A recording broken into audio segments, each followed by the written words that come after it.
Reporting time ছিল admit card অনুযায়ী 8:30, কিন্তু কোথাও মেনশন করা ছিল না যে 8:31 হলে আমরা ঢুকতে দেবো না, এটা কোথাও মেনশন করা ছিলও না।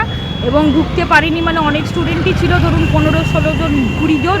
কারুর ট্রেন লেট, কারুর রাস্তা পুরোটা আসতে দেয় না, সেখান থেকে হেঁটে আসতে হবে, কারুর গাড়ি ঘুরিয়ে দিচ্ছে এই গেট থেকে ওই গেট আসতে 5 মিনিট টাইম চলে যাচ্ছে, 2 মিনিট টাইম চলে যাচ্ছে গেটের ডিস্টেন্সগুলোতে, তাতেও বলছে না আমরা ঢুকতে দেবো না, এখানে 2 মিনিট দেরি হয়ে গেছে আমরা ঢুকতে।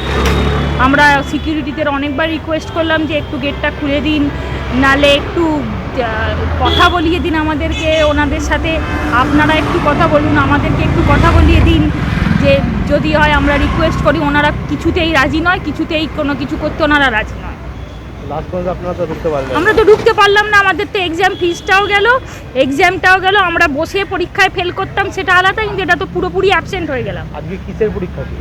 অনেক সাবজেক্টই ছিল, আমার তার মধ্যে ক্রিমিনোলজি, নেটের ক্রিমিনোলজি, এবং ক্রিমিনোলজি ছাড়াও নেটের আরও অন্যান্য এক্সামও ছিল। এখন আপনারা কি চাইছেন? আমরা চাই ইদার আমাদের ফর্ম ফিল আপের টাকাটা ফেরত দিক, নাহলে আমাদের এক্সামটা রিশিডিউল করে দিক, আর এই সেন্টারটাকে তো পার্মানেন্টলি বন্ধ করে দিক এক্সাম দেওয়া থেকে।